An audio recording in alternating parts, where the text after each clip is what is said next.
हाँ जी, सत श्री अकाल सारिਆਂ ਨੂੰ। ਕੀ ਹਾਲ ਚਾਲ ਜੇ? ਸਾਰੇ ਉਮੀਦ ਕਰਦੇ ਠੀਕ ਹੋਵੋਗੇ ਤੇ ਮੌਸਮ ਔਸਮ।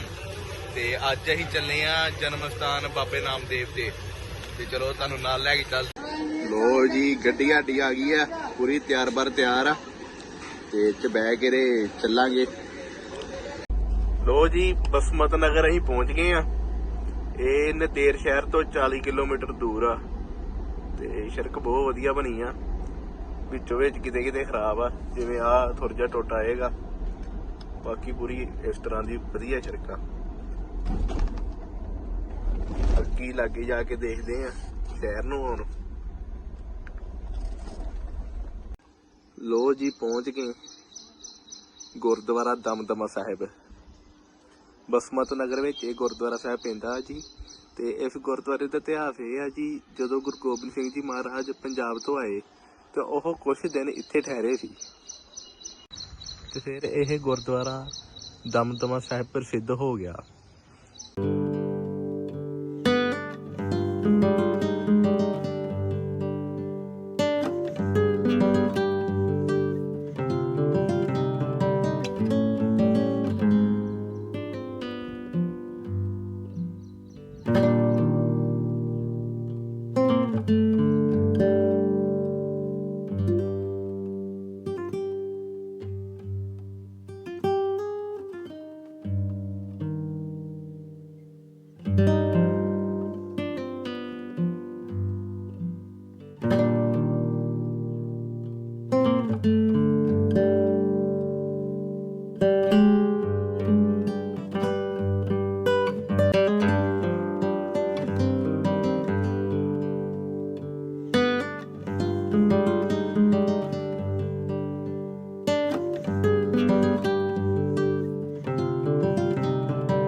ਜੀ, ਰਾਹ 'ਚ ਜਾਂਦੇ ਆ ਪਹਾੜੀਆਂ ਆ ਗਈਆਂ ਨੇ ਹੁਣ। ਇਹ ਬਹੁਤ ਸੋਹਣਾ ਦ੍ਰਿਸ਼ ਆ। ਰੁੱਖ ਲੱਗੇ ਹੋਏ ਸਾਰੇ ਬਨੇ ਇੱਥੇ, ਬਹੁਤ ਜ਼ਿਆਦਾ ਰੁੱਖ ਆ। ਨਰਸਿੰਘ ਨਾਮਦੇਵ ਤੇ ਜਾਂਦੇ ਆ ਰਾਹ 'ਚ ਦੇਖੋ ਕੁਦਰਤ ਦੇ ਨਜ਼ਾਰੇ।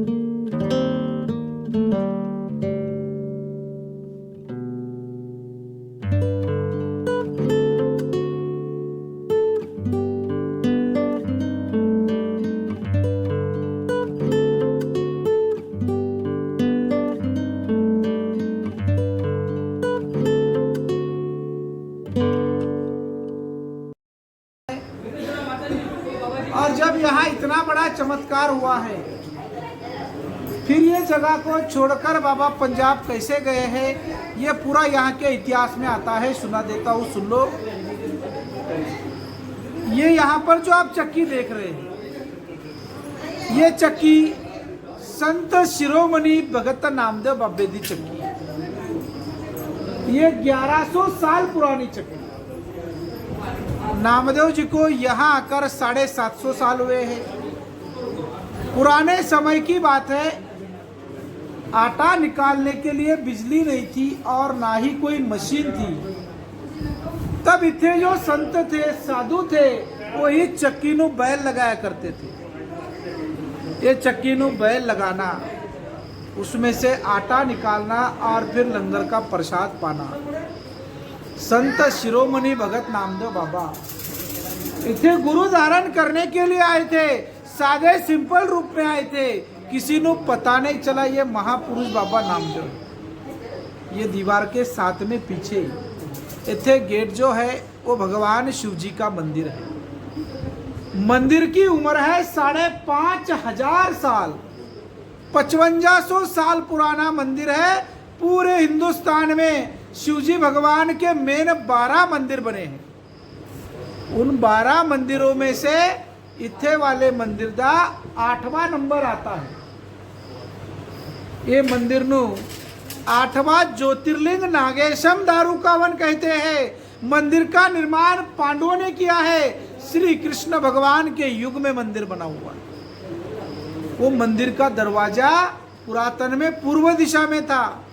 ये पूर्व दिशा है, ये पश्चिम दिशा है। संत शिरोमणि भगत नामदेव बाबा जी पूर्व दिशा के दरवाजे के सामने खड़े होकर गुरु कीर्तन करने लगे। महाशिवरात्रि का मेला चालू था। लाखों संगत दर्शन के लिए आई थी। तो जाकर सारी संगत बाबा नामदेव जी के पास रुक गई। रुकने के कारण वहां जो पुजारी थे, जो पंडित थे, उनको अच्छा नहीं लगने लगा।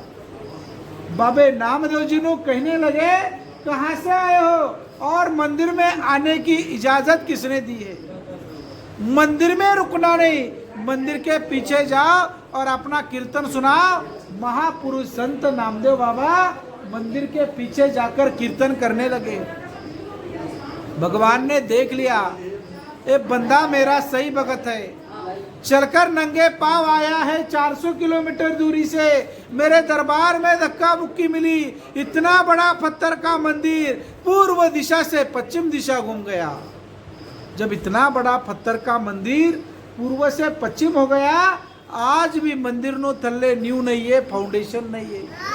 मंदिर की वाणी यहाँ के ग्रंथ में है, लेकिन श्री गुरु ग्रंथ साहिब में जो शब्द है, हसत खेलत तेरे देवरे आया, भगत करत नामा पगड़ उठाया, हिंडड़ी जात मेरी जात मराया, सीपे के जन्म काहे को आया, ले कमली चो लो पलटाए, देहरे पास से बैठा जाए, जो जो नामा हर गुण उचरे, भगत जना का देवरा फिरे। इतना बड़ा मंदिर घुमा दिया। बाद बाबे ने सारे भगवान का दर्शन कर लिया। इथे आकर बैठ के बाबे ने भक्ति की है। यहाँ बैठ के बाबा जी ने अपना गुरु धारण किया है और फिर यहाँ से चक्की को देख लिया। ये जो जगह है सन्यासी लोगों का अखाड़ा है। यहाँ के संत लोग चक्की को बैल लगाकर आटा निकाल के लंगर का प्रसाद पा रहे थे। संगत ज्यादा बढ़ गई थी। नामदेव जी के दिल में भावना उत्पन्न हुई कि मेरे हाथों से इतने कुछ सेवा होनी चाहिए। बैल को हटाकर चक्की पे हाथ रखकर नामदेव बाबा बिट्ठल बिट्ठल कहने लगे, तो ये चक्की ऑटोमेटिक चलने लगी। लगातार चक्की चलने लगी। 3.5 दिन ये चक्की चलती रही। साधु संतों लाखों संगत को बाबे ने लंगर खिला दिया। नामदेव बाबा जी ऑल इंडिया की भाषा जानते थे, लेकिन सबसे प्यारी बोली पंजाब की लगने लगी। बाबा जी ने ये जगह छोड़ दी, महाराष्ट्र छोड़ दिया, बाबा पंजाब गए। पंजाब में जगह जगह पर बाबे ने चमत्कार किया है। लेकिन बाद बाबा जी गुमान पिंड में, गुरदासपुर जिले में जो गुमान पिंड है, उत्थे बाबा जी ज्योति ज्योत समाये हैं। ऐतिहासिक कहानी उनकी यहाँ की ऐसी है। अभी भी बाबे के नाम से महाशिवरात्रि में यहाँ पर मेला लगता है। उस समय चक्की से आटा निकाला जाता है। रोजाना वो चक्की पे फूलों का श्रृंगार होता है, आप देख सकते हैं। सारे भगवान लोग फूल रोज चढ़ते हैं। परिवार में चढ़ती कला, सुख शांति, मनोकामना इच्छा की अरदास होती है। एक दिन की भेंटा होती है 100 रुपया, 51 रुपया, किसी को इच्छा हो दिल में हो तो इतने अपना नाम जिला मंदिर है भैया जी। 5500 साल पुराना मंदिर है। इस मंदिर का जो मूल था पहले इस दिशा में था। बाबा जी अपना गुरु और कीर्तन करने के लिए आ रहे थे, जो पंढरपुर से आए थे। बाबा जी का गाँव है पंढरपुर, यहाँ से 350 किलोमीटर है। जो बाबा जी इतने बैठे थे, पंडित ने बोले तुम किधर से आए, छोटे जात तो नहीं, जात नहीं, मंदिर में आधे का नहीं। बाबा जी को धक्का बुक्की मिली, पूरा फिटाया तो मंदिर के पश्चिम में आकर दिया। बाबा जी ने गुरु कीर्तन किया तो गुरु वाणी में सीधे लिखे वाला है, जो जो नामा हर गुण उचरे, पगा जना का तेरा देवरा फिरे। ऐसा पूरा में दरवाजा था, एटी में पश्चिम में क्या पूरा ही मंदिर घुमा दिया। अभी भी आपने ऐसे बंदे विश्वास नहीं था, ऐसा इतना ऐसा पहाड़ जैसा मंदिर कैसा घूमेगा। ये मंदिर में कुछ पूरा कुछ निशानी चाहिए। ये मंदिर में ऐसे 3 प्रूफ है, ऐसे 3 निशानी है। पहली निशानी है मंदिर को नींव नहीं है। जैसा आदमी जमीन पे खड़ा है बंदा, वैना मंदिर जमीन में खड़ा है। मंदिर को साइंटिस्ट लोग, जापानी लोग, इंडिया लोग इन्हें दूरबीन से उठा के टेस्ट खोला। मंदिर को नींव नहीं है, जैसा आदमी जमीन पे खड़ा है बंदा, वे ना मंदिर जमीन में खड़ा है। मंदिर का पहला पूर्व, मंदिर का दूसरा पूर्व है। हिंदुस्तान में शिव जी के 12 मंदिर है, तो 11 पूर्व में जो एक ही मंदिर है बाबा जी की भक्ति से घुमियाला, ये पश्चिम में। और मंदिर का तीसरा पूर्व है, मंदिर का जड़ा शिव जी का सरोवर है। मंदिर के आगे रहता है, गुरुद्वारा के सामने होता है। नाम जी ने मंदिर घूम गया, इसलिए मंदिर के पीछे दीवाला है। जो व्हाइट वाला है मंदिर का जो चिटाटा, वो नया बनियासी, वो 350 साल पुराना है। तोड़ा था औरंगजेब मुगल बादशाह ने, नया बनियासी इंदौर की महारानी ने। जितना जो कोर पांडव का नीचे वाला, वो 55 साल है। वाहिगुरु जी का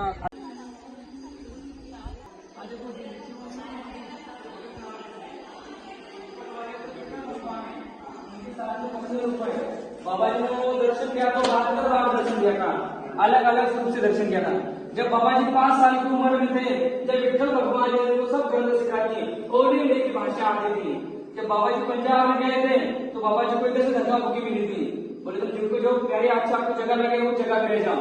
तो बाबा जी सब पंजाब में गए, इधर बाबा जी की अंतिम समाधि घुमान पिंड में, जो बाबा जी ने आखिर में अपना शरीर छोड़ा था, जो घुमान में छोड़ा था। और बाबा नाम जी का जन्म स्थान है नरसिंह नाम, यहाँ से 40 किलोमीटर है, इधर बाबा जी का जन्म स्थान है। यही बेटखड़ी जगह है, उधर से उतार ये मंदिर में आकर है, इधर कीर्तन किया था बाबा जी।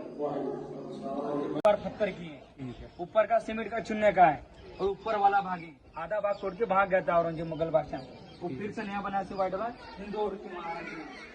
और देखा ये शिव जी का सरोवर है, ये हिंदुस्तान में शिव जी के 12 सरोवर है, तो 11 मंदिर के आगे जो एक ही मंदिर का सरोवर है पीछे, एक कई मंदिर के कई गुरुद्वारा के आगे होता है। नाम जी की शक्ति में इतनी भक्ति थी, पूरा ही मंदिर घुमा दिया, सरोवर वैसा के वैसा रह गया। ये मंदिर का मेन प्रूफ है बाबा जी। नरसी पिंड ਦੇ ਵਿੱਚ ਪਹੁੰਚ ਚੁੱਕੇ ਹਾਂ, ਜਿੱਥੇ ਬਾਬਾ ਨਾਮਦੇਵ ਜੀ ਦਾ ਜਨਮ ਹੋਇਆ ਸੀ। ਇਹ ਉਹਨਾਂ ਦਾ ਜੱਦੀ ਘਰ ਆ ਬਾਬਾ ਜੀ ਦਾ।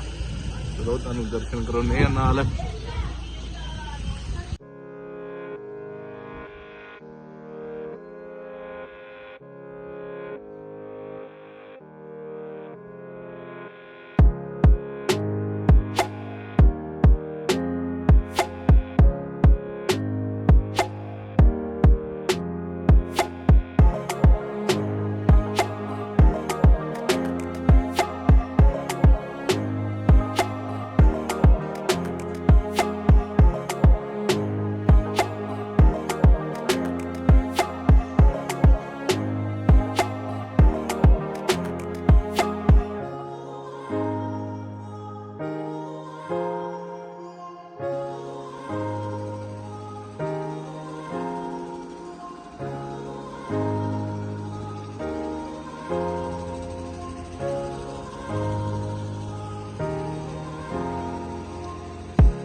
जिस जगह पर विराजमान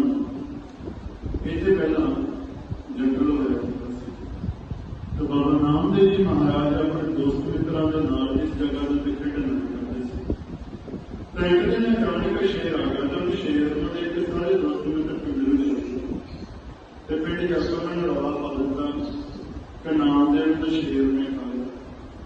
ਹੁਣ ਜਦੋਂ ਕਿ ਪਿੰਡ ਦੇ ਲੋਕ ਇਕੱਠੇ ਹੋ ਕੇ ਆਏ ਤਾਂ ਕੀ ਦੇਖਿਆ ਕਿ ਨਾਮ ਦੇ ਜਿਹੜੇ ਸ਼ੇਰ ਨੂੰ ਗਲਵਕੜੀ ਦੇ ਵਿੱਚ ਲਿਆ ਹੋਇਆ ਤੇ ਨਾਲ ਹੀ ਪਿੰਡ ਦੇ ਲੋਕਾਂ ਨੂੰ ਦੱਸਿਆ ਕਿ ਜਿਹੜਾ ਦੇਖੋ ਅੱਜ ਭਗਵਾਨ ਆਪਾਂ ਨੂੰ ਸ਼ੇਰ ਦੇ ਉੱਚ ਦਰਸ਼ਨ ਦੇ ਲਈ ਗਏ। ਸਾਧ ਸੰਗਤ ਜੀ, ਇਸ ਜਗ੍ਹਾ ਦੇ ਉੱਤੇ ਭਗਤ ਨਾਮਦੇਵ ਜੀ ਮਹਾਰਾਜ ਨੂੰ ਭਗਵਾਨ ਦੇ ਸ਼ੇਰ ਦੇ ਰੂਪ ਵਿੱਚ ਦਰਸ਼ਨ ਹੋਏ। ਉਸੇ ਹੀ ਜਗ੍ਹਾ ਤੇ ਇਸ ਗੁਰਦੁਆਰਾ ਸਾਹਿਬ ਜੀ ਦੀ ਉਸਾਰੀ 26 ਅਕਤੂਬਰ ਦੇ ਐਤਵਾਰ 1270 ਈਸਵੀ ਪਿਤਾ ਬਲਵੰਤ ਸਿੰਘ ਮਾਤਾ ਗੁਰਨਾ ਬਾਈ ਜੀ ਦੀ ਕੁੱਖ ਚੋਂ ਨਰਸੀ ਬਾਮਣੀ ਵਿਖੇ। ਪਹਿਲੇ ਇਸ ਪਿੰਡ ਨੂੰ ਨਰਸੀ ਬਾਮਣੀ ਕਿਹਾ ਜਾਂਦਾ ਸੀ। ਗਿਆਨੀ ਜੈ ਸਿੰਘ ਜੀ ਹਰਪਤੀ ਸੀ, ਉਹਨਾਂ ਨੇ ਇਸ ਪਿੰਡ ਦਾ ਨਾਮ ਬਦਲ ਕੇ ਬਾਬਾ ਜੀ ਦੇ ਨਾਮ ਦੇ ਉੱਤੇ ਰੱਖ ਦਿੱਤਾ, ਜਿਸ ਨੂੰ ਨਰਸੀ ਨਾਮਦੇਵ ਕਿਹਾ ਜਾਂਦਾ। ਹੁਣ ਪਿਛਲੇ ਸਮੇਂ ਦੇ ਵਿੱਚ ਭਗਤ ਨਾਮਦੇਵ ਜੀ ਮਹਾਰਾਜ ਜੀ ਨੇ ਆਪਣੀ ਜ਼ਿੰਦਗੀ ਦੇ ਵਿੱਚ ਜਿੰਨਾ ਵੀ ਸਫ਼ਰ ਤੈਅ ਕੀਤਾ ਇਹਨਾਂ ਦੇ ਨਾਲ ਸੰਗ ਸਬੰਧ ਕਰਕੇ ਜੁੜੋ। ਪਰ ਜਿਹੜਾ ਕਿ ਬਾਦਸ਼ਾਹ ਸੀ ਉਹਨੇ ਵੀ ਚੰਗੀ ਨਹੀਂ ਲੱਗੀ। ਬਾਦਸ਼ਾਹ ਨੇ ਆਪਣੇ ਸਿਪਾਹੀਆਂ ਨੂੰ ਭੇਜ ਕੇ ਨਾਮਦੇਵ ਜੀ ਨੂੰ ਗ੍ਰਿਫਤਾਰ ਕਰ ਲਿਆ ਤੇ ਨਾਮਦੇਵ ਨੂੰ ਕਿਹਾ ਤਾਂ ਆਪਣਾ ਧਰਮ ਬਦਲੋ। ਬਾਬਾ ਜੀ ਨੇ ਜਵਾਬ ਦੇ ਦਿੱਤਾ ਕਿ ਆਪਣਾ ਧਰਮ ਨਹੀਂ ਬਦਲਣਾ। ਤਾਂ ਨਾਮਦੇਵ ਜੀ ਨੂੰ ਤਸੀਹੇ ਦਿੱਤੇ ਗਏ। ਹੁਣ ਜੇ ਤਸੀਹੇ ਦਿੱਤੇ ਗਏ ਤਾਂ ਨਾਮਦੇਵ ਜੀ ਦੀ ਮਾਤਾ ਨੂੰ ਵੀ ਲਿਆਂਦਾ ਗਿਆ। ਨਾਮਦੇਵ ਦੀ ਮਾਤਾ ਨੇ ਕਿਹਾ ਕਹਿੰਦੀ ਕੋਈ ਗੱਲ ਨਹੀਂ ਪੁੱਤ, ਖੁਦਾ ਕਹਿੰਦੇ ਕਿਹੜੇ ਫਰਕ ਪੈਣ ਲੱਗਿਆ, ਬਾਦਸ਼ਾਹ ਤੈਨੂੰ ਬਹੁਤ ਦੁਖੀ ਕਰਨ ਲੱਗ ਗਿਆ। ਬਾਬਾ ਜੀ ਨੇ ਕਿਹਾ ਕਹਿੰਦੇ ਮਾਤਾ ਜੀ ਤੁਸੀਂ ਮੈਨੂੰ ਕਹਿ ਰਹੇ ਹੋ, ਤੁਸੀਂ ਬਾਦਸ਼ਾਹ ਨੂੰ ਕਹੋ ਕਿ ਉਹ ਆਪਣਾ ਧਰਮ ਬਦਲ ਲਵੇ। ਹੁਣ ਜਦੋਂ ਕਹਿੰਦੇ ਨਾਮਦੇਵ ਦੀ ਮਾਤਾ ਨੇ ਜ਼ਿਆਦਾ ਦਿਲ ਕੀਤੀ ਨਾ, ਜਦੋਂ ਕਿ ਕੋਈ ਗੱਲ ਨਹੀਂ ਤੂੰ ਖੁਦਾ ਕਹਿੰਦੇ ਬਾਦਸ਼ਾਹ ਤੈਨੂੰ ਬਹੁਤ ਦੁਖੀ ਕਰਨ ਲੱਗ ਗਿਆ, ਉਸ ਵਕਤ ਵਿੱਚ ਭਗਤ ਨਾਮਦੇਵ ਜੀ ਮਹਾਰਾਜ ਨੇ ਆਪਣੀ ਮਾਤਾ ਨੂੰ ਕਿਹਾ। ਗੁਰਬਾਣੀ ਦੇ ਵਿੱਚ ਵਚਨ ਹੁੰਦਾ ਹੈ ਕਹਿੰਦੇ ਨਾਮੋ ਤੇਰਾ ਕੁੰਗੜਾ ਨਾ ਤੂੰ ਮੇਰੀ ਮਾਏ ਪਿੰਡ ਪੜ੍ਹੈ ਤਾਂ ਹਰ ਮੁੰਡੇ। ਗੁਰਬਾਣੀ ਦਾ ਵਚਨ। ਹੁਣ ਇੱਥੇ ਭਗਤ ਨਾਮਦੇਵ ਜੀ ਮਹਾਰਾਜ ਆਪਣੀ ਮਾਤਾ ਨੂੰ ਕਹਿੰਦੇ ਨੇ, ਕਹਿੰਦੇ ਮਾਤਾ ਜੀ ਨਾ ਮੈਂ ਤੁਹਾਡਾ ਪੁੱਤਰ ਹਾਂ ਤਾਂ ਨਾ ਹੀ ਤੁਸੀਂ ਮੇਰੀ ਮਾਂ। ਜਿਹੜਾ ਅਗਲਾ ਵਚਨ ਹੈ ਪਿੰਡ ਪੜ੍ਹੈ ਤਾਂ ਹਰ ਮੁੰਡੇ, ਇਹਦੇ ਜਿਹੜਾ ਸ਼ਬਦ ਹੈ ਇਹ ਸਰੀਰ ਨੂੰ ਆਖਿਆ ਗਿਆ। ਹੁਣ ਇੱਥੇ ਭਗਤ ਨਾਮਦੇਵ ਜੀ ਮਹਾਰਾਜ ਆਪਣੀ ਮਾਤਾ ਨੂੰ ਕਹਿੰਦੇ ਨੇ, ਕਹਿੰਦੇ ਮਾਤਾ ਜੀ ਇਹ ਜਿਹੜਾ ਮੇਰਾ ਪਿੰਡ ਸਰੀਰ ਹੈ ਇਹਦੇ ਚਾਹੇ ਟੁਕੜੇ ਟੁਕੜੇ ਹੋ ਜਾਣ ਪਰ ਕਹਿੰਦੇ ਮੈਂ ਆਪਣਾ ਧਰਮ ਨਹੀਂ ਬਦਲਣਾ। ਉਸੇ ਵਕਤ ਫਿਰ ਭਗਤ ਨਾਮਦੇਵ ਜੀ ਮਹਾਰਾਜ ਨੇ ਬਾਦਸ਼ਾਹ ਨੂੰ ਕਿਹਾ, ਕਹਿੰਦੇ ਬਾਦਸ਼ਾਹ ਮੈਂ ਆਪਣਾ ਧਰਮ ਨਹੀਂ ਬਦਲਣਾ ਤੇ ਜੋ ਕੁਝ ਕਰਨਾ ਹੈਗਾ। ਹੁਣ ਜਿਵੇਂ ਪਿਛਲੇ ਸਮੇਂ ਦੇ ਵਿੱਚ ਹਾਥੀ ਨੂੰ ਸ਼ਰਾਬ ਪਿਲਾ ਕੇ ਹਮਲੇ ਕਰਵਾਏ ਜਾਂਦੇ ਸੀ, ਇਸੇ ਤਰ੍ਹਾਂ ਹੀ ਫਿਰ ਭਗਤ ਨਾਮਦੇਵ ਜੀ ਦੇ ਉੱਤੇ ਵੀ ਹਾਥੀ ਨੂੰ ਸ਼ਰਾਬ ਪਿਲਾ ਕੇ ਹਮਲਾ ਕਰਵਾਉਣਗੇ। ਗੁਰਬਾਣੀ ਦਾ ਵਚਨ ਹੈ ਕਰੈ ਗਜਿੰਦ ਸੁੰਡ ਕੀ ਚੋਟ ਨਾਮਾ ਉਪਰੈ ਹਰ ਕੀ। ਹੁਣ ਗੁਰਬਾਣੀ ਦੇ ਵਿੱਚ ਇਹ ਜਿਹੜਾ ਗਜਿੰਦ ਸ਼ਬਦ ਹੈ ਹਾਥੀ ਮੱਕੇ ਕਰੈ ਗਜਿੰਦ ਸੁੰਡ ਕੀ ਚੋਟ ਭਾਵ ਕੇ ਹਾਥੀ ਆਪਣੇ ਸੁੰਡ ਦੇ ਨਾਲ ਚੋਟਾਂ ਕਰਦਾ ਹੈ। ਅਗਲਾ ਵਚਨ ਹੈ ਨਾਮਾ ਉਪਰੈ ਹਰ ਕੀ ਕੋਟ ਭਾਵ ਕੇ ਉਸ ਸਮੇਂ ਵੀ ਭਗਤ ਨਾਮਦੇਵ ਜੀ ਮਹਾਰਾਜ ਨੇ ਉਸ ਹਰੀ ਪ੍ਰਮਾਤਮਾ ਵਾਹਿਗੁਰੂ ਦੇ ਨਾਮ ਦਾ ਕੋਟ ਆਸਰਾ ਲਿਆ ਹੋਣ ਕਰਕੇ ਉਸ ਹਾਥੀ ਦੀਆਂ ਚੋਟਾਂ ਖਾਣ ਤੋਂ ਬਾਅਦ ਵੀ ਨਾਮ ਸਿਮਰਨ ਦੀ ਤਾਕਤ ਦੇ ਨਾਲ ਆਪਣੇ ਘਰ ਸਹੀ ਸਲਾਮਤ ਵਾਪਸ ਆ ਗਏ। ਹੁਣ ਪਿਛਲੇ ਸਮੇਂ ਦੇ ਵਿੱਚ ਸਤੀ ਭਗਤਾਂ ਚੱਲਦੀ ਸੀ। ਬਾਬਾ ਜੀ ਨਦੀ ਦੇ ਕਿਨਾਰੇ ਭਜਨ ਬੰਦਗੀ ਦੇ ਵਿੱਚ ਲੀਨ ਹੋਏ ਬੈਠੇ ਸੀ ਤਾਂ ਇੱਕ ਸੁਹਾਗਣ ਜਿਸ ਦੇ ਵਿਆਹ ਨੂੰ ਥੋੜੇ ਚਿਰ ਹੋਇਆ ਸੀ ਕਿ ਅਚਾਨਕ ਉਸਦੇ ਪਤੀ ਦੀ ਮੌਤ ਹੋ ਗਈ। ਹੁਣ ਸੰਸਾਨ ਘਾਟ ਵੱਲ ਜਾ ਰਹੇ ਨੇ, ਰਸਤੇ ਵਿੱਚ ਦੀ ਲੰਘ ਰਹੇ ਨੇ, ਲੰਘਦੇ ਲੰਘਦੇ ਜਿਹੜੇ ਲੜਕੀ ਹੈ ਉਸ ਦੀ ਨਜ਼ਰ ਭਗਤ ਨਾਮਦੇਵ ਜੀ ਦੇ ਉੱਤੇ ਪਈ। ਉਸ ਲੜਕੀ ਦੇ ਮਨ ਦੇ ਵਿੱਚ ਖਿਆਲ ਆਇਆ ਕਿ ਚਲੋ ਹੁਣ ਇਹਨਾਂ ਨੇ ਸਤੀ ਦੇ ਕਰੀ ਦੇਣੇ ਕਿ ਜਾਂਦੀ ਹੋਈ ਇੱਕ ਵਾਰੀ ਸਾਧੂ ਦੇ ਦਰਸ਼ਨ ਕਰ ਲਓ। ਸਤੀ ਦਾ ਮਤਲਬ ਭਾਵ ਇਹ ਹੈ ਕਿ ਉਸ ਸਮਿਆਂ ਦੇ ਵਿੱਚ ਜਦ ਵੀ ਕਿਸੇ ਲੜਕੀ ਦੀ ਸ਼ਾਦੀ ਕੀਤੀ ਜਾਂਦੀ ਸੀ, ਅਚਾਨਕ ਹੀ ਉਸਦੇ ਪਤੀ ਦੀ ਮੌਤ ਹੋ ਜਾਂਦੀ ਸੀ ਤਾਂ ਜਿਹੜੀ ਲੜਕੀ ਹੁੰਦੀ ਸੀ ਉਹਨੂੰ ਜਿਉਂਦੀ ਨੂੰ ਉਸ ਲੜਕੇ ਦੀ ਚਿੱਖਾਂ ਦੇ ਵਿੱਚ ਅੱਗ ਦੇ ਵਿੱਚ ਸੁੱਟ ਦਿੰਦਾ ਹੁੰਦਾ ਸੀ। ਹੁਣ ਉਹ ਲੜਕੀ ਜਦੋਂ ਬਾਬਾ ਜੀ ਦੇ ਅੱਗੇ ਜਾ ਕੇ ਬੈਠ ਗਈ ਤਾਂ ਬਾਬਾ ਜੀ ਦੀ ਭਗਤੀ ਦੇ ਵਿੱਚੋਂ ਅੱਗ ਖੁੱਲੀ ਤਾਂ ਦੇਖਿਆ ਉਹਨਾਂ ਦੇ ਮੁਖ ਦੇ ਵਿੱਚੋਂ ਅਚਾਨਕ ਹੀ ਨਿਕਲ ਗਿਆ, ਕਹਿੰਦੇ ਦੱਸ ਸੁਹਾਗਵਤੀ ਤੂੰ ਕਿਵੇਂ ਆਈ ਹੈ। ਉਹ ਲੜਕੀ ਨੇ ਕਿਹਾ ਕਿ ਬਾਬਾ ਜੀ ਮੇਰੇ ਪਤੀ ਸਰਗਵਾਸ ਹੋ ਗਏ ਨੇ, ਉਹਨਾਂ ਨੂੰ ਸੰਸਾਨ ਘਾਟ ਵੱਲ ਜਾ ਰਹੇ ਰਸਤੇ ਵਿੱਚ ਦੀ ਲੰਘ ਰਹੀ ਸੀ, ਲੰਘਦਾ ਨਜ਼ਰ ਪਈ, ਮਨ ਦੇ ਵਿੱਚ ਘੁਰਨਾ ਬਣਿਆ ਕਿ ਚਲੋ ਹੁਣ ਇਹਨਾਂ ਨੇ ਸਤੀ ਦਾ ਕਰੀ ਦੇਣੇ ਕਿ ਜਾਂਦੀ ਹੋਈ ਇੱਕ ਵਾਰੀ ਸਾਧੂ ਦੇ ਦਰਸ਼ਨ ਕਰ ਲਓ। ਉਹ ਲੜਕੀ ਨੇ ਫਿਰ ਬੇਨਤੀ ਕੀਤੀ ਕਿ ਬਾਬਾ ਜੀ ਤੁਸੀਂ ਕਿਰਪਾ ਕਰੋ, ਤੁਸੀਂ ਮੈਨੂੰ ਸੁਹਾਗਵਤੀ ਕਿਹਾ, ਤੁਸੀਂ ਮੇਰੇ ਪਤੀ बाबा जी ने कहा कि देख बेटा असीं तो तेरे नवे वस्त्र पहने हुए देख के, मत्थे ते सुहागना वांग बिंदी लगी हुई देख के मुख दे विचों जाने के निकल गया। सानू नहीं पता सी कि पिछे आ काम वापरिया होवे। इन्हां नूं आकाशबाणी हुई किस लड़की नूं अपने गड़बे दे विचों अमृत जल दो, अपने पति दे जाके छुटे मारे। उस वक्त फिर भगत नामदेव जी महाराज ने उस लड़की को अपने गड़बे दे विचों अमृत जल दिता। हुण जद अमृत जल दे छिट्टे वो लड़की ने अपने पति दे जाके मारे, तो जिहड़ा वो लड़का सी वो राम राम बोलदा होया खड़ा हो गया।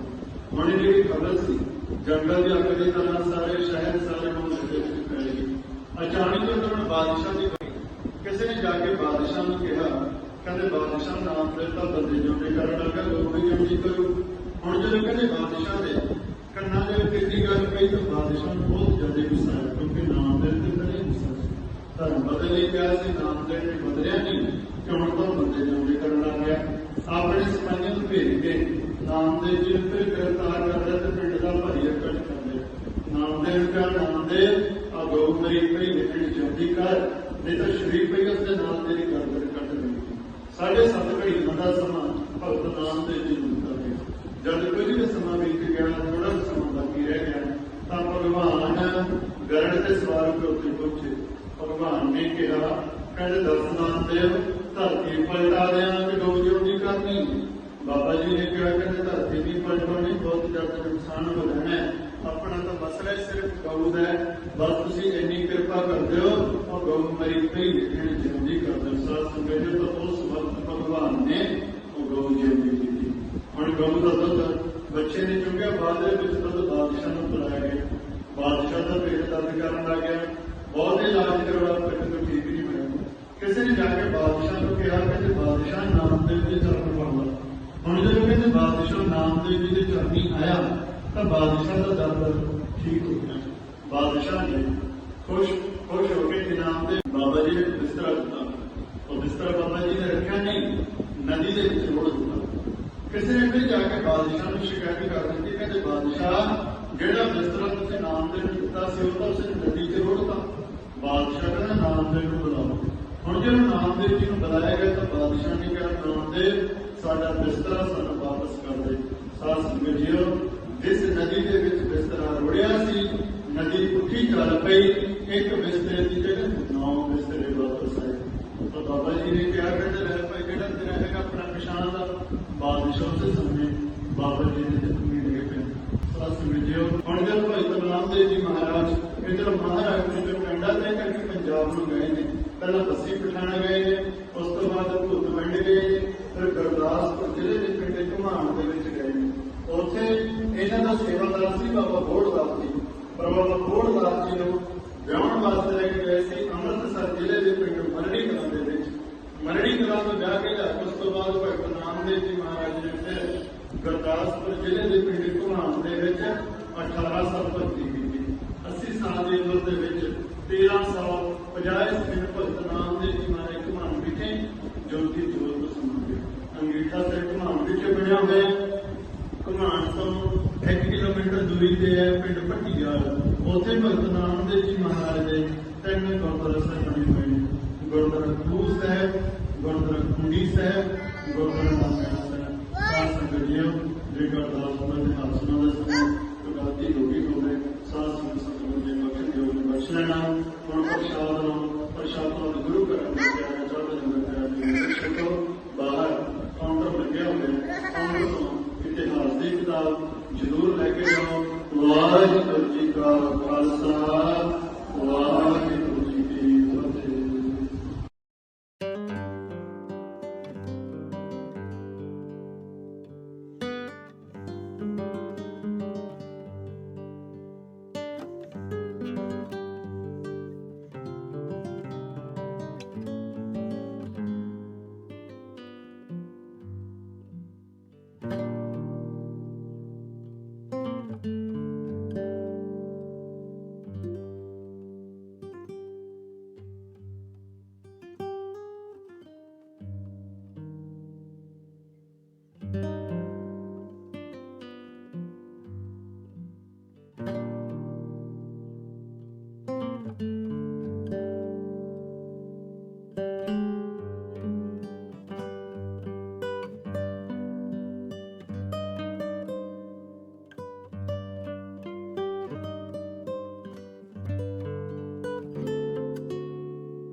ਬਾਬਾ ਜੀ ਦਾ ਘੋੜਾ ਜਿਸ ਦੇ ਉੱਪਰ ਸਵਾਰੀ ਕਰਦੇ ਆ ਬਾਬਾ ਜੀ।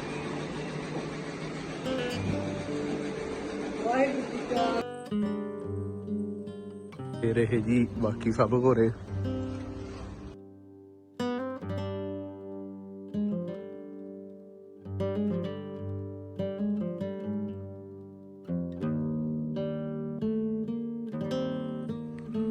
ਇਹ ਗੁਰਦੁਆਰਾ ਗੁਰੂ ਕਾ ਬਾਗ ਹੈ।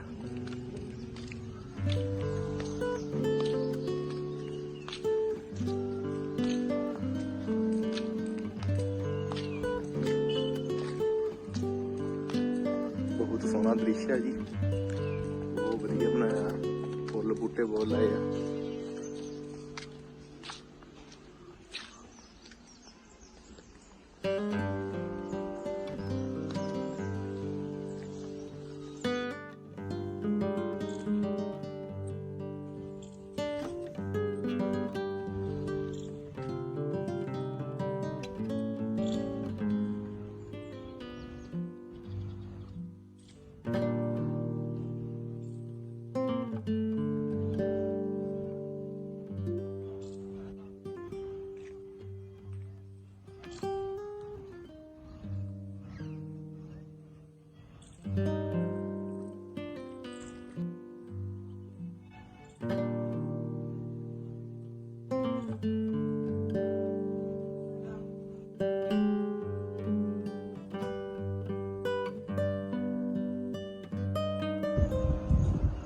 देखो जी गुरु का बाग।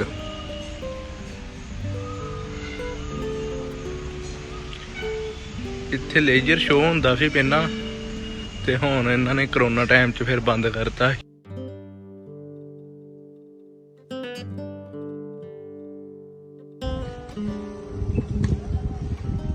चार दीवारी आ जी सारी सचखंड साहिब दी। ਇੱਥੇ ਪਾਠ ਰਖਾਏ ਜਾਂਦੇ ਆ ਸੰਗਤਾਂ ਵੱਲੋਂ ਤੇ ਸਾਰੇ ਸੰਗਤਾਂ ਵੱਲੋਂ ਪਾਠ ਰਖਾਏ ਗਏ ਆ ਅਖੰਡ ਪਾਠ ਸਾਹਿਬ।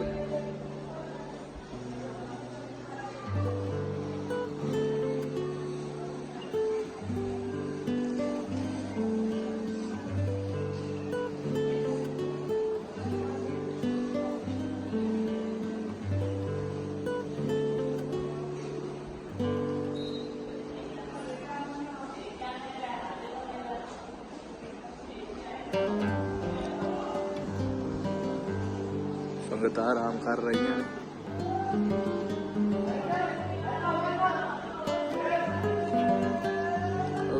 कड़ा प्रसाद की देग मिलती है जी।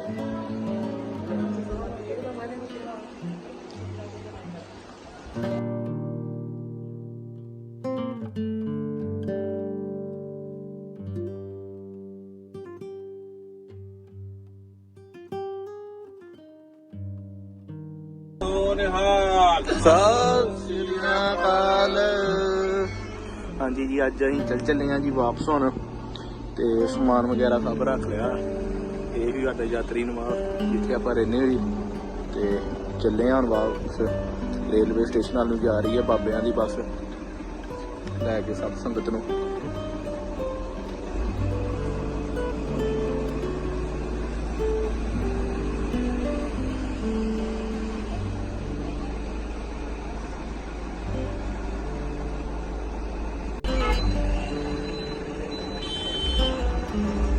हाँ जी पहुँच गए हैं जी हुण रेलवे स्टेशन आपां ते ये रेलवे स्टेशन 1905 दे विच बनिया सी ते 36 मीटर समुंदर नालों ही उच्चा वा ते सिकंदराबाद ते मनमार लाइन ते स्थित आ।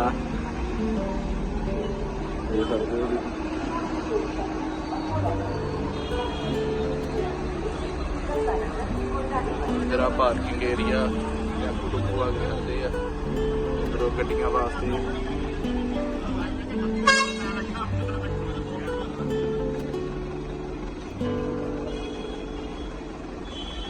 संगतां पहुंच रही ने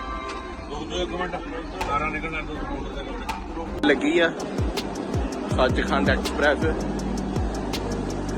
समान ले जा रहे ने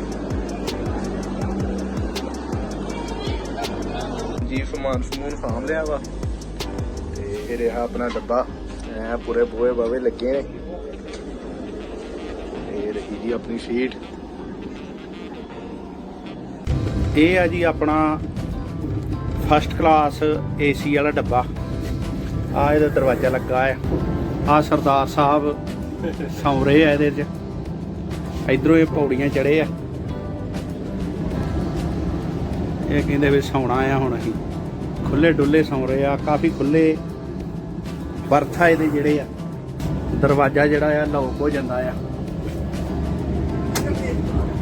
ਆ ਲੌਕ ਹੋ ਗਿਆ ਦਰਵਾਜ਼ਾ। ਸਪੇਸ ਬਹੁਤ ਜ਼ਿਆਦਾ ਆ। ਪੂਰਾ ਖੁੱਲਾ ਆ ਕੈਬਨ ਜਿਹੜਾ ਆ। ਲੋ ਜੀ ਖਤਮ ਹੋਈ ਸਾਡੀ ਯਾਤਰਾ ਤੇ ਬਹੁਤ ਵਧੀਆ ਰਹੀ ਯਾਤਰਾ। ਤੇ ਸਟੇਸ਼ਨ ਸਾਡਾ ਆ ਗਿਆ ਵਾ। ਇੱਥੇ ਗਏ ਆਪਾਂ ਉੱਧਰ ਤੇ ਹੁਣ ਮਿਲਾਂਗੇ ਤੁਹਾਨੂੰ ਨਵੀਂ ਵੀਡੀਓ ਦੇ ਨਾਲ। ਤੇ ਉਹਨਾਂ ਚਿਰ ਲਈ ਸਤਿ ਸ਼੍ਰੀ ਅਕਾਲ।